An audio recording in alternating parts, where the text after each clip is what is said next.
क्या जामिद जी, रेडी हैं आप? और सर मैंने वो किया था, क्या किया था? कमेंट किया था तो वो सब सही था। हाँ हाँ, आपका यस कमेंट मैं सर। पढ़ रहा था, वो कमेंट सही था। मैं आपके कमेंट पे आऊंगा बाद में। वो मुझे ध्यान है, आपका कमेंट सही था। और मैं बच्चों को ये कहना चाहता हूँ कि जिस तरीके से सुमन जी ने कमेंट किया, हर आंसर को सुन के, उसी तरीके से आप लोग भी कमेंट करते रहे। मैं कमेंट को देखते रहता हूँ। दो बच्चे कमेंट कर रहे थे, सुमन जी कमेंट कर रहे थे, और भी एक बच्चे कमेंट कर रहे थे, मैंने उनका भी देखा है। ठीक है। अमित जी, कैसे हैं? Good evening sir. अच्छे हैं good sir. Evening. Okay, continue Karthikan. हाँ, बताइए, अपना परिचय दीजिए, बिना नाम लिए हुए अपना परिचय दीजिए, शॉर्ट इंट्रो। सर मैंने 2018 में अपना ग्रेजुएशन किया है। मेरा ऑप्शनल सब्जेक्ट हिस्ट्री है। मैं खाली समय में वॉलीबॉल खेलना पसंद करता हूँ। और मैं वर्तमान में 2015 से डीआरडीओ हैदराबाद में कार्यरत हूँ। आप डीआरडीओ में कब से कार्यरत हैं? सर 2014 में। 2014? मतलब कि ग्रेजुएशन इन्होंने जॉब के साथ ही किया है, कहीं ओपन से किया है? आपने ओपन से किया ग्रेजुएशन? यस सर मैंने B R Ambedkar open university Hyderabad से अपनी ग्रेजुएशन की है। थोड़ा आप अपना माइक, अगर माइक थोड़ा ले आएंगे पास में, आप करना यहाँ से। अगर आपके पास माइक है तो माइक पास में ले आएंगे। हाँ, बताइए, 2016 में आपने डीआरडीओ ज्वाइन किया, और डीआरडीओ में आपका क्या हाँ प्रोफाइल सर क्या मैंने था? 2015 में डीआरडीओ ज्वाइन किया। अच्छा, जी सर। 15। जी। हम्म। मैं जब ज्वाइन किया मैं टेक्नीशियन ए के पद पर कार्यरत था। और वर्तमान में मैं सीनियर टेक्निकल असिस्टेंट के पद पर कार्यरत हूँ। उसमें आपकी क्या काम क्या रहती है अभी अभी क्या आप करते हैं उसमें? सीनियर टेक्निकल असिस्टेंट आप हैं, तो आपकी क्या सर मैं प्रोफाइल क्या रहती है? यस हाँ, सर। बताइए। सर मैं एज ए प्रोसेस प्लानर के रूप में कार्यरत हूँ। हमारा जो लेबोरेटरी है तो उसमें कई सारे डिपार्टमेंट बने हुए हैं। जिसमें एक मैकेनिकल डिपार्टमेंट है, मैं उसी में प्लानिंग सेक्शन में कार्यरत हूँ। और तो यहाँ पर जितने भी साइंटिस्ट हैं उनको जो भी ज़रूरत होती है रिसर्च के लिए इक्विपमेंट बनाना पड़ता है। तो सबसे हम्म। पहले हमारे सेक्शन में आते हैं। और उसके बाद हम ओके। लोग वो चेक करते हैं और हमारे जो सीनियर साइंटिस्ट रहते हैं उनके साथ हम लोग मिलकर डिस्कस करते हैं कि वो इक्विपमेंट हमारे पास बन पाएगा या नहीं बन पाएगा। क्योंकि हमारे पास में मैकेनिकल डिवीजन में कई सारे सब डिवीजन है सर। हम्म। तो अलग अलग सब सेक्टर में काम होना होता है, जैसे कि वेल्डिंग का काम हुआ चलो। या फिर फिटिंग का काम हुआ, सीएनसी मशीन का काम हुआ। तो इस तरह से हम लोग चेक करते हैं, अगर वो बनना होता है तो फिर हमें कोऑर्डिनेट करके उसे बनवाते हैं और फिर यूजर को हैंड ओवर कर देते हैं। ओके, आप ये बताइए हमें कि आपकी जो ज्वाइनिंग हुई थी, मतलब 12th पे हुई थी या डिप्लोमा किए थे आप? तो सर मैं 2 साल का आईटीआई किया था। उसी के ITI किया था। Okay okay. उसके लेवल पर ही मुझे जॉब मिली थी। अच्छा, यस एक सर। एक डीआरडीओ की स्थापना कब हुई है? सर 1958 ईस्वी में हुई थी सर, 1 जनवरी को। 1958 में। और इसरो का स्थापना कब हुआ था? सर 1969 ईस्वी। अच्छा, आप देख रहे हैं, पा रहे हैं कि इसरो 1969 में स्थापना हुआ, 11 साल बाद स्थापना हुआ, लेकिन और डीआरडीओ 1958 में हुआ। लेकिन जहाँ तक हम तुलना करते हैं आज के परिप्रेक्ष्य में, वर्तमान परिप्रेक्ष्य में, तो इसरो कहीं न कहीं ज़्यादा आसमान छू रहा है। चंद्रयान 3 लॉन्च हो गया, 1, 2, 3 हो गया। अभी शुक्रयान भी लॉन्च करने की बात चल रही है। अभी गगनयान हो तुरंत गया। गगनयान हो गया। लेकिन एक तरफ डीआरडीओ का जिस मकसद से बनाया गया था कि डिफेंस रिसर्च में हम लोग भी एक बहुत बेहतर करेंगे, लेकिन आज भी हमें राफेल, जो विदेशी अस्त्र है, म्यूनिशन है, उसी पे निर्भर रहना पड़ता है। राफेल है, चाहे वो चिनूक राफेल हेलीकॉप्टर खरीदना है, हो, या और भी कुछ है, चाहे सारा तो विदेश से ही आ रहा है। बिल्कुल MQ-9 भी ड्रोन है। तो ये हम्म। सब आखिर कैसे, आप क्यों, समस्या कहाँ आ रही है, कैसे देखते हैं आप इसे? सर जब भारत आज़ाद हुआ और तो उस समय आर्थिक जो संसाधन थे हमारे पास काफ़ी कम थे। तो जो हमारे स्वदेशी रिसर्च होते हैं उस पर इन्वेस्टमेंट काफ़ी कम किया गया। हालांकि सर अभी देखें तो हम डीआरडीओ में काफ़ी कुछ रिसर्च करने के उपरांत कई सारी ये जो कि इक्विपमेंट है वो बनाए हैं। जैसे कि अगर हम बात करें मिसाइल सिस्टम में या फिर रडार सिस्टम में बात करते हैं या अगर एयरक्राफ्ट में बात करते हैं तो काफ़ी सारी चीज़ें बनाई हैं। और अभी सर स्वदेशी स्तर पर कई सारे ऑर्डिनेंस फैक्ट्री हैं जहाँ पे प्रोडक्शन भी हो रहा है। अभी वर्तमान में मैं ये बताना चाहूँगा सर कि जैसे मिशन शक्ति है जो कि एंटी सैटेलाइट मिशन है। यह डीआरडीओ और इसरो का सम्मिलित एक प्रोजेक्ट था ये इंडिया जिसमें कि इसमें यह पूर्णतः कौन सा स्वदेशी देश रूप बना? से निर्मित किया गया इंडिया था। कौन सा देश बना? मिशन शक्ति जो आप बता रहे हैं इसमें इंडिया कौन सा देश बना लॉन्च करने वाला? जी सर। कितने नंबर का बना देश? इंडिया छठा देश बना था। अच्छा, आप श्योर हैं? छठा सर, 6th पोजीशन। आप श्योर हैं? Yes sir. जी सर। ओके। Yes sir. आपको आपकी ऑप्शनल हिस्ट्री है, आपने हिस्ट्री से एग्जाम लिखा था मेंस में। आप मेरी आवाज सुन पा रहे हैं? यस सर, हिस्ट्री ऑप्शनल है सर मेरा। ओके, आप ये बताएं हमें कि सर आपकी आवाज आ रही है सर पर बीच में थोड़ा। Yes sir. थोड़ा कट हो जा रहा है हिस्ट्री से सर। आप क्या समझते हैं? हिस्ट्री को आप डिफाइन करना है, हिस्ट्री को आप डिफाइन करिए। हिस्ट्री से आप क्या समझते हैं? इतिहास को आप डिफाइन करें। इतिहास से आप क्या समझते हैं? वह चीज है जो हमें बताती है कि हम, जी सर, इतिहास हमें बताती है कि हम पहले क्या थे और हम वर्तमान में क्या हैं और हमें कहाँ तक जाना है। यह जो है हर परिप्रेक्ष्य में मतलब कि हर क्षेत्र में यह कार्यरत होता है। जैसे कि अगर हम डीआरडीओ की ही बात कर रहे थे तो डीआरडीओ 1958 में जब स्थापना हुई तो हमारे देश में बहुत कम ही रिसर्च लैब थे, पर वर्तमान में लगभग 52 लैब हैं डीआरडीओ के जो कि अभी रिसर्च क्षेत्र में कार्यरत हैं। और वर्तमान में सर डीआरडीओ के अच्छा, द्वारा ओके, इतिहास, ओके ठीक है, ओके। ये बताइए इतिहास लेखन से आप क्या समझते हैं? हिस्टोरियोग्राफी, इतिहास लेखन से आप क्या समझते हैं और इसके कितने रूप हैं?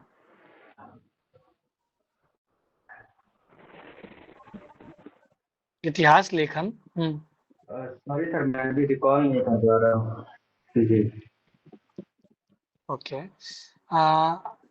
आपने अभी आपका हॉबी है वॉलीबॉल, वॉलीबॉल खेलना पसंद है आपको? Yes sir. आज का आपने न्यूज पढ़ा है? कुछ बताइए, इंपॉर्टेंट न्यूज बताइए।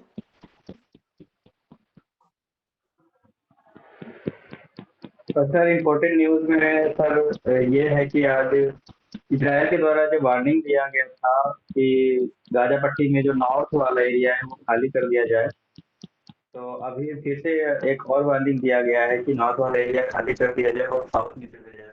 और इजराइल की जो बमबारी है वो लगातार जारी है। एक तो यह खबर है। दूसरा खबर है कि जो बक्सर में ट्रेन दुर्घटना हुई थी उसकी छानबीन जारी है।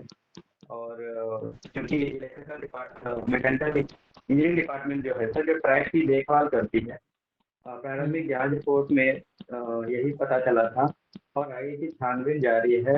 और वर्तमान में सर ट्रेन जो है ट्रैक पे चल रही है। अभी बिहार की अगर बात करते हैं तो बिहार की एक न्यूज़ है कि सरकार ने कई वर्षों से लंबित जो प्रोन्नति और चीजें थी अभी वर्तमान में प्रोन्नति देने की बात कही है। इसके लिए जांच कमेटी बैठाई गई है। ये वो किस चीज के तहत किया गया है? ये कौन सा नियमावली है? कुछ नियम कानून है उसमें, कौन सी नियमावली है? जानते हैं इसके बारे में और इसका क्या प्रोविजन है? ठीक है, बताइए इसमें क्या प्रोविजन है जो आप जैसा सॉरी बात सर, कर रहे हैं। ओके, कोई नहीं। हाँ अमित बताइए जी, रमेश जी। आप डीआरडीओ में वर्किंग हैं 2015 से। Yes sir. उसके बाद आपने ग्रेजुएशन कर लिया है ओपन से, वो भी आर्ट्स यस के सर। किसी सब्जेक्ट को लेकर के। आप कौन सी शिक्षा लेकर के डीआरडीओ में जॉब कर रहे हैं?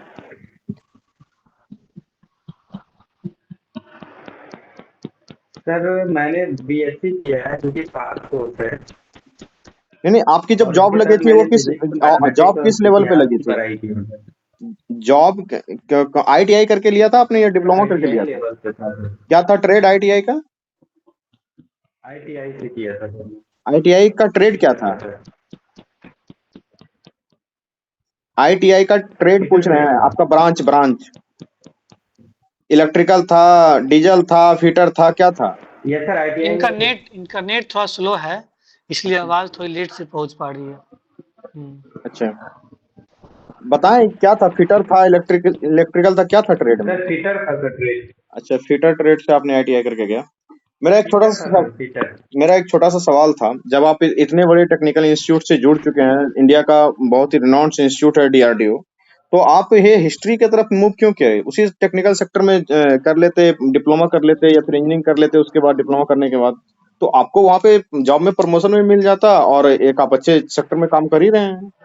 कि इधर मूव करने का क्या जरूरत है? बीपीएससी में आप क्यों इधर आना चाह रहे हैं?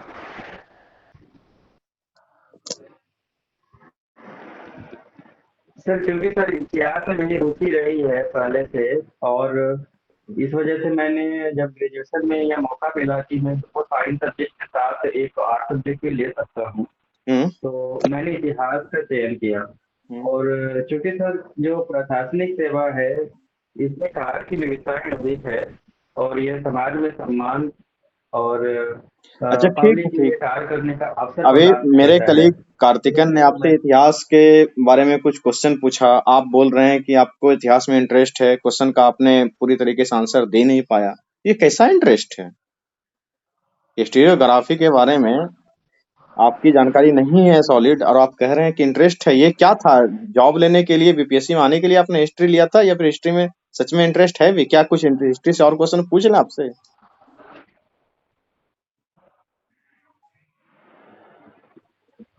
सर मेंस के समय का पढ़ाई की थी सर, पर अभी कुछ समय से बिजी शेड्यूल चल रहा है, तो रिवीजन नहीं कर पाया हूँ सर। अच्छा।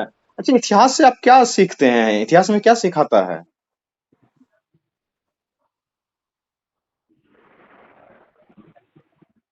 सर इतिहास हमें अवगत कराता है किसी भी चीज के बारे में कि जैसे अगर हम प्रशासन क्षेत्र में अगर हम देखते हैं, तो प्रशासनिक क्षेत्र में हमें इतिहास ही बताता है कि कोई भी कानून क्या था और इसका इम्प्लीमेंटेशन किस तरह किया गया, या फिर अगर इम्प्लीमेंटेशन सक्सेस हुआ या फेल हुआ, या फिर कहाँ पर कमियां रह गई, तो ये हम्म। हमें इतिहास ही सिखाता है। और इसे जानकर ही हम आगे उस कमियों को दूर करते हुए जो भी योजनाएं चलाई जा रही है, उसकी खामियों को दूर करेंगे, और समाज में जो वंचित वर्ग है उस तक योजनाओं का सही अच्छा, लाभ ठीक है, ठीक पहुंचा है, ठीक सकते हैं सर। है। इतिहास के स्रोत के बारे में आप क्या जानते हैं? कोई हिस्ट्री लिखा जाता है, कोई हिस्ट्री अगर लिखा जाता है, ठीक है, किसी चीज के बारे में जब इतिहास लिखते हैं तो उसके कौन कौन से स्रोत होते हैं और किस स्रोत को हम कितना ऑथेंटिक मानते हैं?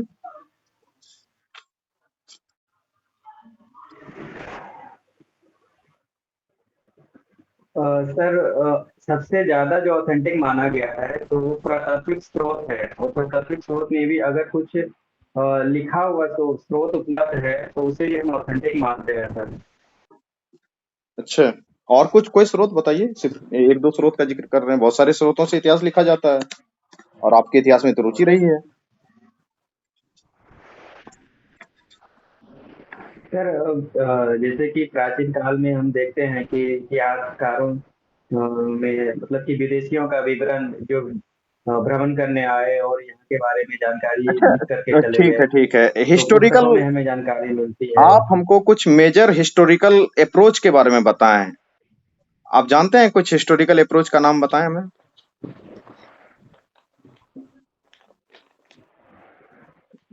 आप प्रश्न को समझ पा सॉरी रहे सर, हैं? अभी रिकॉल नहीं कर पा रहा हूँ। प्रश्न को समझ पा रहे हैं आप? जैसे मैं आपसे ये पूछना चाह रहा हूँ कि क्या कहते हैं, इतिहास लिखने का बहुत सारा अप्रोच होता है। जैसे एक सबाल्टर्न अप्रोच है, मार्क्सिस्ट अप्रोच है, नेशनलिस्ट अप्रोच है, कम्युनलिस्ट अप्रोच है। किसी के बारे में कुछ बोलना चाहेंगे आप? खैर कोई नहीं। सर इसमें हाँ हाँ हाँ बताइए।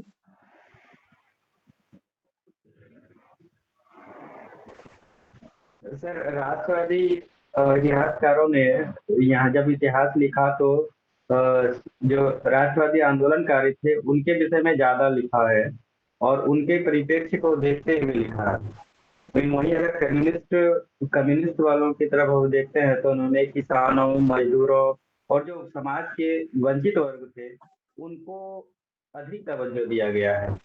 अच्छा और फिर अगर हम सबाल्टर्न में जाते हैं तो सबाल्टर्न में उन्होंने सामाजिक, आर्थिक, राजनीतिक हर क्षेत्र में होने वाले परिवर्तनों को ज्यादा उल्लेखित किया अच्छा है। अच्छा ठीक है।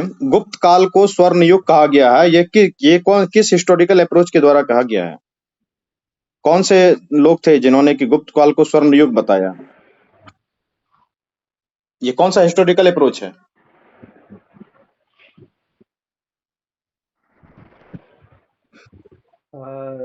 सर मैं शायद गेस कर सकूं तो ओके ओके।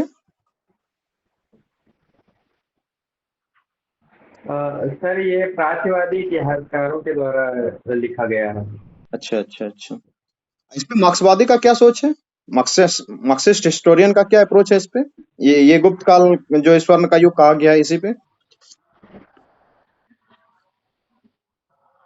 सर उनका इस पर विचार है कि अगर हम किसी भी समाज के केवल संभ्रांत वर्गों को देखें तो हर काल को हम स्वर्णयुग कह सकते हैं, ओके। क्योंकि हर काल में संभ्रांत वर्ग हमेशा हंसी खुशी और संसाधन संपन्न मिल जाएंगे और गुप्त युग में भी ऐसा ही किया गया है। बिल्कुल अगर बिल्कुल बिल्कुल बिल्कुल अमित जी। एक फेमिनिस्ट मतलब ये अप्रोच है, जी सर। फेमिनिस्ट हिस्टोग्राफी अप्रोच जो है उसके बारे में कुछ बताएं। आपने अच्छा जवाब दिया है अभी।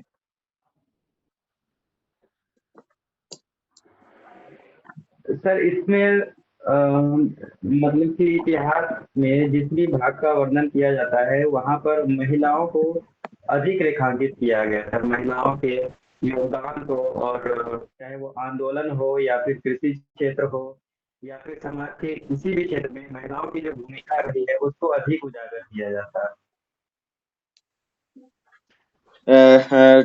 ठीक है कार्तिकेयन, अगर आप कुछ पूछना चाहें तो सही है, वरना इसका समय हो चुका है। आपकी शादी हो गई है अमित जी? नहीं सर। आप कुमारे हैं, आपकी उम्र कितनी हो रही है? जहाँ तक मैं देख पा रहा हूँ आपकी उम्र लगभग सर 29 है। 29 हो रही है। आप एक अच्छे खासे अफसर बन जाएंगे, फिर आप दहेज लेंगे क्या? कितना दहेज लेंगे आप?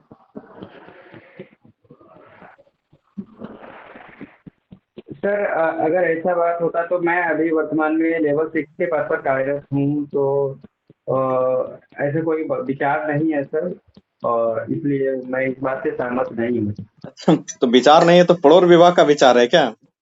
क्यों इंतजार कर रहे हैं? शादी कर लेते जब जॉब में थे ही तो आपकी उम्र 29 हो चुकी है और एक आदर्श जो उम्र माना जाता है 25, मतलब आप समझ सकते हैं कि 25 से 28 एक आदर्श उम्र माना जाता है। चलिए बहुत मान लिए तो 30।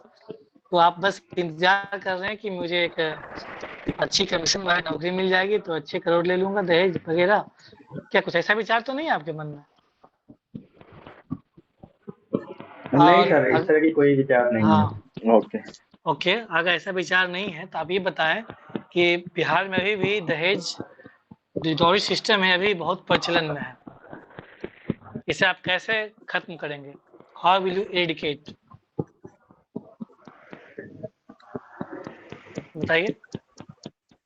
आप एक सर सबसे प्रशासनिक, पहले तो हाँ सरकार द्वारा जो महिलाओं को शिक्षित करने का प्रयास किया जा रहा है, तो अगर हम पुरुषों के समान महिलाओं को हम शिक्षा दिलाते हैं, उन्हें जॉब दिलाते हैं और समाज में एक बराबर की भागीदारी में अगर हम खड़े करते हैं तो मुझे लगता है कि यह सबसे बड़ा उपाय होगा दहेज प्रथा को मिटाने के लिए।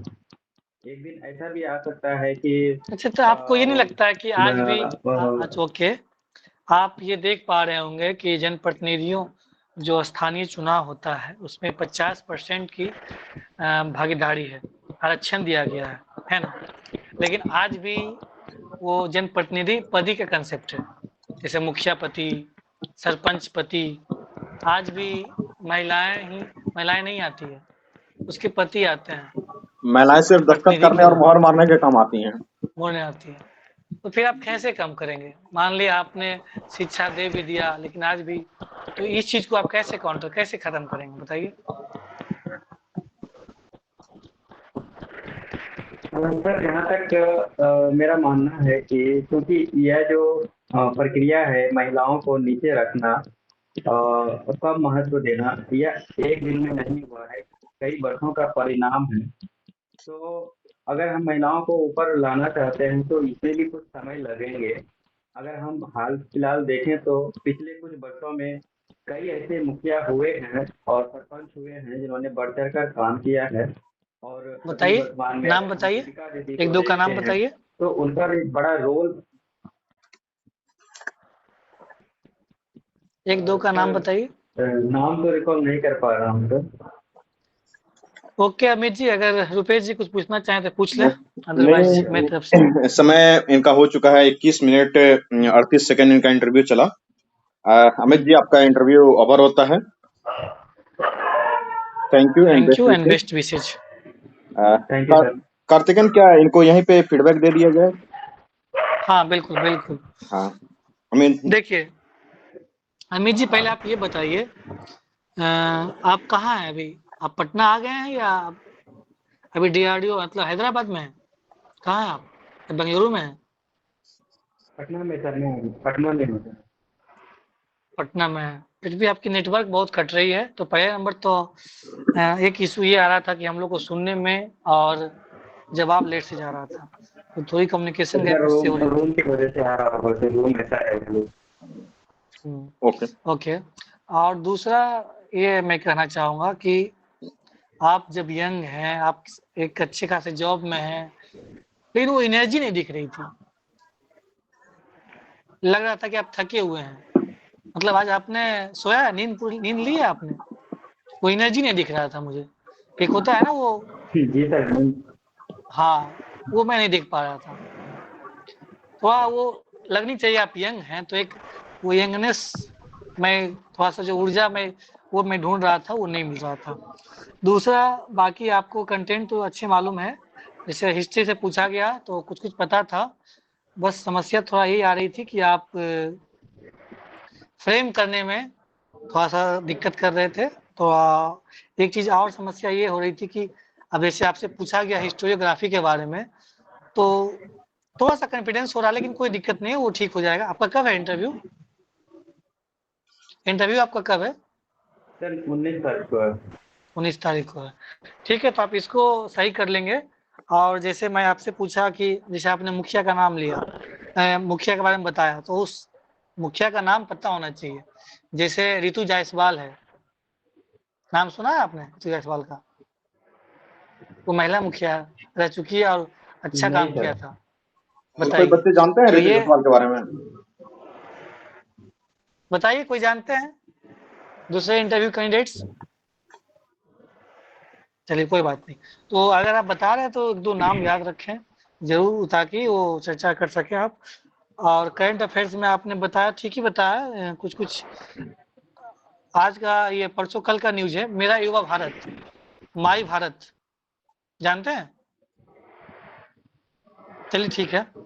बाकी ठीक है, मिला जुला के ठीक है। आप बस थोड़ा सा फ्रेमिंग करें अच्छे से और प्रैक्टिस करें, और चेहरे पे वो चमक इस्माइल। और वो ऊर्जा दिखनी चाहिए, वो नहीं दिख रही थी, उसको थोड़ा सा लाना है, स्माइल और साथ ही साथ उत्साह, उमंग, ऊर्जा। आप यंग हैं, एक ऑफिसर एक यंग होता है, उसके चेहरे में चमक दिखती है। लग रहा था कि आप सर मैं वो जब मैं देखता हूँ हिस्ट्री में तो इसमें कम ध्यान दिया गया है। थोड़ा सा जोश होना चाहिए, ऊर्जा होनी चाहिए, है ना? बाकी ठीक है आपका। बेस्ट विशेष। बताइए अमित, रुपेश। अमित, आपसे सवाल किया गया था कि इसरो बेस्ट परफॉर्मेंस दे रहा है, लेकिन डीआरडीओ जो है कि उस तरीके का परफॉर्मेंस नहीं दे रहा है। और इस सवाल पे आप अच्छा आंसर फ्रेम नहीं कर पाए। ये सच्चाई है, कोर सच्चाई है कि इसरो का परफॉर्मेंस हमारा वर्ल्ड लेवल का चला गया है। हम तीसरे चौथे पांचवें कंट्री बन गए हैं इस तरीके से इसरो के मामले में। लेकिन डीआरडीओ की स्थापना भी उसी समय जब हुई थी। आज भी हम जो है कि रक्षा के क्षेत्र के मामले में बहुत सारे सामानों को इम्पोर्ट ही कर रहे हैं। डीआरडीओ का वैसा कोई नया रिसर्च सामने नहीं आया है जो कि बहुत ही औसम हो, बहुत ही जो है कि अमूलचूल परिवर्तन ला देने वाला हो। वैसा कोई रिसर्च डीआरडीओ का बहुत सामने नहीं आया है। ये एक रियल क्रिटिसिज्म है, और इस क्रिटिसिज्म को खत्म करने के लिए, इसको रिव्यू करने के लिए, इसमें कैसे अपग्रेड किया जाए, इसके लिए जो है कि पूर्व वैज्ञानिक सलाहकार जो के विजय राघवन है, उनकी अध्यक्षता में एक कमेटी बनाई गई है। रक्षा मंत्री राजनाथ सिंह ने इस कमेटी का गठन किया है। ठीक है, तो आप इस के विजय राघवन कमेटी के बारे में अच्छे से पढ़ लेंगे, क्योंकि ये मुद्दा बहुत ही हाईलाइट था और आपको इसके बारे में कोई जानकारी नहीं थी। ठीक है, तो आप पढ़ लेंगे। बाद में कि आपका जॉब का जानकारी तो ठीक है, टेक्निकल हेड और रहे हैं। एसेट में चौथा नंबर पे है इंडिया, आपने बोला छठा। आप समझ रहे हैं कितना बड़ा ब्लंडर है। आप जब नहीं जान रहे हैं तो आप नहीं बताएंगे, या आप गेस करेंगे तो अनुमति लेंगे। मैं बार बार बोलता हूँ, मैनर्स। इंटरव्यू का मतलब है मैनर्स। और आप डीआरडीओ में काम कर रहे हैं, जहां तक मैं देख रहा हूँ 15, 8, 23, 8 साल से। और ये इतने 8 सालों में इतना अच्छा प्रोजेक्ट 19 में लाया था मिशन एसेट, और आप छठा बोल रहे हैं। चौथा नंबर पे इंडिया रहा है, और है ना। इसी को ध्यान रखेंगे आप। दूसरा, हाँ रुपेश जी, कंटिन्यू। इनके फिजिकल अपीयरेंस का साथ जो है ना, हमको थोड़ा सा इशू दिख रहा है कि क्यों इस तरीके से गांधीवादी चश्मा लगाना। अभी आप 29 साल के ही हैं, बहुत ज्यादा ऐसा कोई एज हुआ नहीं है। थोड़ा यंग दिखिए, थोड़ा स्मार्ट दिखिए, थोड़ा बढ़िया चश्मा बिल्कुल। लगाइए। आप देख रहे हैं कार्तिकेयन ये ऑफिसर है, किस तरीके से ये यंग दिख रहा है, एकदम क्या एनर्जी से भरा हुआ है। आपका मैं देख पा रहा हूँ कि एक तो आपने चश्मा लगा लिया है, पहला। दूसरा, आपने एक मूछ भी रख लिया है। आप अपना एज क्यों ज्यादा दिखाना चाह रहे हैं? शादी वाला सवाल आ जा रहा है सामने, समझ रहे हैं आप मेरी बात को। और दूसरी, आपकी जो थोड़ी, मैं जिस ऊर्जा की बात की, वो ऊर्जा भी चाहिए मुझे। नहीं आपकी नॉलेज अच्छी है। नॉलेज में कोई दिक्कत नहीं है आपको। मैं हिस्ट्री के बहुत सारे टफ सवाल आपसे पूछे, और आपने जो कहा कि मेरा हिस्ट्री इंटरेस्ट है, वो तो बिगड़ता दिख रहा था। लेकिन लास्ट के कुछ सवालों में आपने अच्छा आंसर दे के उसको संभाल लिया। और इंटरव्यू में भी यही होता है, पहले आपने कितने सवाल का आंसर नहीं दिया उससे कोई मतलब नहीं है, लेकिन अगर 2 सवालों का अच्छा आंसर दे दिया जिससे कि इंटरव्यूअर का दिल खुश हो जाए, तो फिर नंबर आपको उतने ही मिलते हैं। उस नुकसान, जो सवाल का आंसर नहीं दिया, उस नुकसान का भरपाई 1-2 सवाल जिसका आपने अच्छा आंसर दे दिया उससे हो जाता है। पहली बात यह है कि आप अगर चाहें तो इस चश्मा को बदल के कोई दूसरा पावर वाला चश्मा ले लें, अगर पॉसिबल है तो, नहीं तो कोई मैं बात नहीं। अमित जी सजेशन दूंगा, आप फ्रेमलेस चश्मा खरीद लें। फ्रेमलेस, वो अच्छा जचता है, उसमें दिखता भी कम है, चेहरा ज्यादा क्लियर दिखता है। ये सर्कल वाला इसको हटाइए, फ्रेमलेस पहनिए।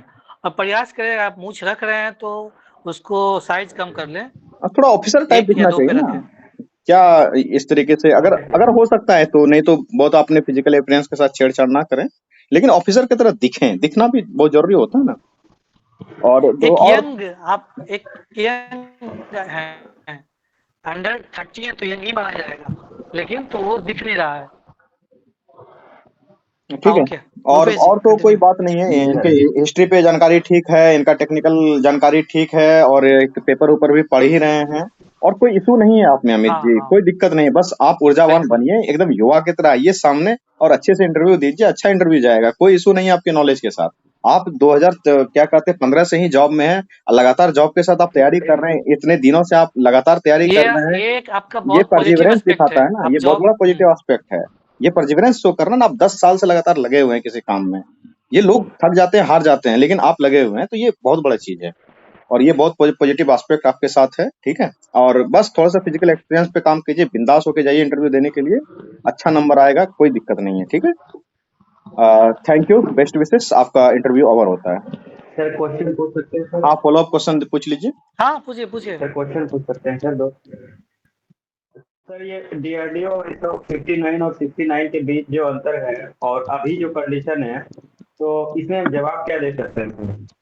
आप के विजय राघवन कमेटी को पढ़ लीजिए सिर्फ जाके। डीआरडीओ की रिस्ट्रक्चरिंग के लिए कमेटी बनाई गई है। मैं इतना ही आप कहना देखिए चाहूंगा, इसमें, हाँ, के विजय बोलिए राघवन रुपेश जी। कमेटी का जो कमेटी गठित की गई है, उसके बारे में आप YouTube पे सर्च मारेंगे, आपको पूरा का पूरा पता चल जाएगा कि क्यों गैप हुआ है, क्या प्रॉब्लम है, डीआरडीओ को कैसे ठीक किया जा सकता है, वहीं आपको इसका आंसर अच्छे से मिल जाएगा। बहुत लंबी उसको एक बार कमेटी के बारे में जानकारी दी गई है। उसका एक शॉर्ट देख लेंगे और क्या क्या कुछ कुछ चीजें जो अभी क्लैकिंग हुई है, ओके खास सर। करके जब हमारे पास था ये इतने ऑर्डिनेंस फैक्ट्री है, उसको भी हम लोग संभाल नहीं पाए, आज उसको फिर से रीमॉडर्नाइज कर पा रहे हैं, रीमॉडर्नाइज कर रहे हैं। आखिर क्यों?